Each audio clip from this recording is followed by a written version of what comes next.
నీటి మాట లోపల మనము ఈ కలియుగంలో ఎవరితో స్నేహం చేయాలి అనే విషయం గురించి తెలుసుకుందాం ఫ్రెండ్స్. ఏంటంటే వైదిక ధర్మ మార్గ పరతాహ వైదిక ధర్మ మార్గ పరతాహ మానవ జన్మ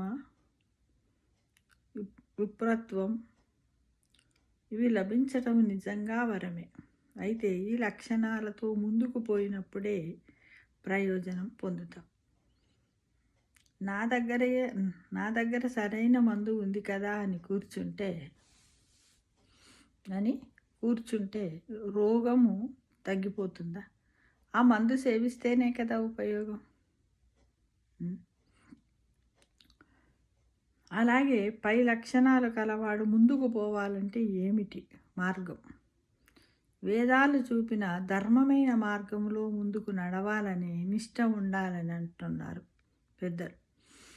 మన బుద్ధిని ఏకాగ్రం చేసుకున్నటకు వేదాలు కొన్ని మార్గాలు మనకు చూపించాయి. అవి ఏంటి అంటే నిస్వార్థ కర్మాచరణ, మానసిక పూజ, జపము, తపము అంటే ధ్యానం, శ్రవణ, మనన, నిధిధ్యాసన మొదలైన సాధనాలు అన్నమాట.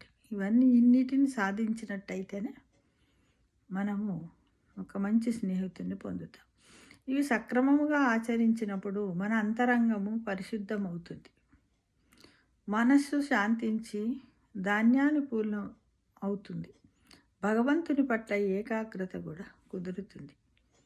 కనుక సత్వగుణ ప్రధానులై వేదాంత శాస్త్రాలను శ్రవణం చేస్తూ అవి చూపే మార్గాన ప్రయాణం చేయాలి.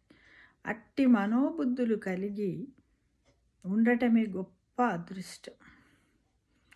వేద విరుద్ధ మార్గాల వైపు ఆకర్షించబడితే ఈ లభించిన జన్మ కూడా వృధాయే.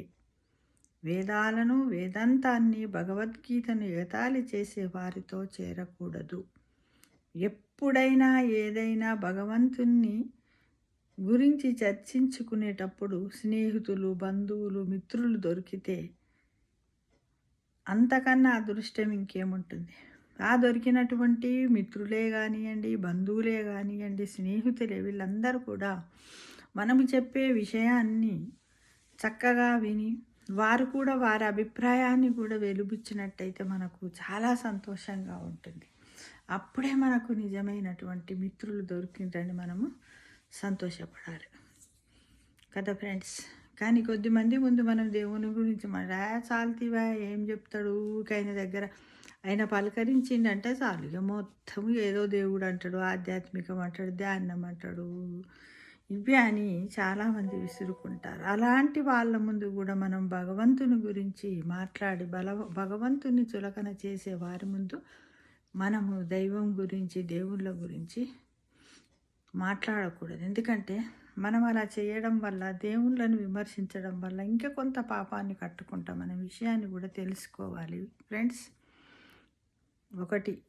ఇలా మనం ఒక మంచి స్నేహితుడిని పొందాలంటే ఈ మార్గాలను చేసినట్టయితే దొరుకుతారు అనేది మనమందరం కూడా ప్రయత్నిద్దాం ఈ మార్గంలోనే. Thank you.